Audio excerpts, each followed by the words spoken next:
Smart Ideas avec Katia Kouseke, bonjour, bienvenue. Bonjour, vous êtes la cofondatrice de Fresh Africa. Alors ma question, c'est souvent la même dans cette rubrique, assez traditionnelle. Vous l'avez créée quand, avec qui et surtout quelle idée de départ? D'accord, cette entreprise, je l'ai cofondée avec Noëlla, qui est une amie à moi, avec qui on a déjà travaillé tout plein de formes. Donc l'idée de départ, c'est que je suis une passionnée de cuisine. Donc je me rendais compte que quand je voulais acheter une bonne viande, j'allais chez le boucher, je pouvais avoir la traçabilité, savoir même jusqu'à ce qu'elle a mangé avant qu'elle soit abattue, mais je ne pouvais pas faire la même chose avec les produits tropicaux. Étant originaire du Congo, j'ai été nourrie avec ces produits et je les remets souvent dans les plats que je fais.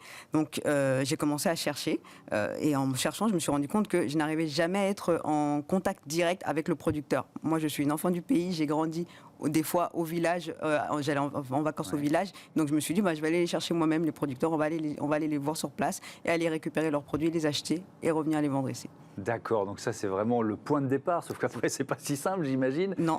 Il a fallu lever quelques contraintes, quelques difficultés.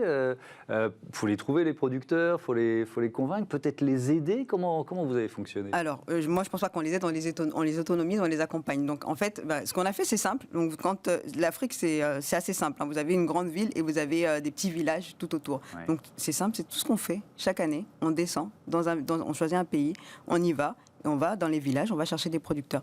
Et on va les rencontrer directement. S'il faut aller prendre la pirogue pour aller les rejoindre, on y va. On prend des 4x4, on fait tout ce qu'il faut pour aller les trouver et on les trouve facilement. Ouais. Alors il y a une question, un enjeu majeur, c'est l'enjeu de la rémunération des producteurs. Comment vous faites pour mieux les rémunérer, pour qu'eux, ils trouvent leur compte? C'est simple, on ne discute pas les prix. Donc ils nous donnent le prix de leurs produits. On considère qu'ils connaissent la valeur de leurs produits puisque c'est eux qui l'ont fabriqué et on l'achète au prix qu'ils nous donnent. Ouais. Ensuite, la promesse c'est Fresh Africa, donc pour le transport, pour que ça arrive le plus frais possible pour les consommateurs ici en France, vous faites comment?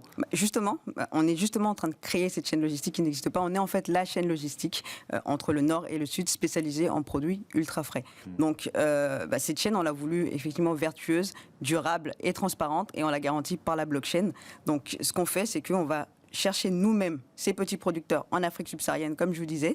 On va récupérer les produits, on va s'occuper de tout l'acheminement, c'est-à-dire la douane, les mettre dans les avions et les ramener jusqu'ici au client final. Vous en êtes tout de votre développement? J'ai vu qu'il y avait un financement participatif avec Ulule, c'est ça? Oui. Ça, c'était, c'est un peu loin. C'était ancien, ça? Oui, maintenant, on est par exemple, financé par Google. Google nous accompagne sur le projet. Et là, on est en train d'agrandir, d'élargir en fait la base des pays, puisqu'on suit la saisonnalité. Donc, en Afrique, il n'y a que 2 saisons, saison de pluie, saison sèche. Donc, quand il pleut, il n'y a pas de produit. Donc, il faut créer une ligne entre le côté ouest jusqu'au côté est. Et le but, en fait, de cette ligne-là, c'est de pouvoir se déplacer assez facilement dans l'année, avoir des produits toute l'année. Et on a une grosse partie qui est technologique, c'est que, comme je vous disais, nos produits sont garantis par la blockchain. Donc on crée tous ces outils technologiques. Donc il y a une traçabilité, c'est ce que vous recherchiez comme consommatrice. Totale, exactement. Ouais. Comme ça, on sait demain qu'il n'y a pas d'enfants qui travaillent sur les champs, on sait que le producteur a bien été payé à temps et on sait ce qu'il a mis ou non dans ses produits. Comment vous distribuez vos produits? Moi, consommateur, je vais acheter chez Fresh Africa, je fais comment? Alors, pour le B2C, ce qu'on fait, c'est tout simplement, on est une DNVB, c'est qu'on distribue sur notre site propre. Et sinon, pour le reste, on distribue aussi en B2B. Donc, on a des chefs étoilés qui achètent nos produits. On va avoir des grossistes à Rungis et on va avoir, par exemple, des épiceries fines. Dans ces cas-là, on va directement chez eux. Et ils ont un outil, on a appelé ça un dashboard, mais qui leur permet en fait d'avoir accès aux saisonnalités, aux produits, etc.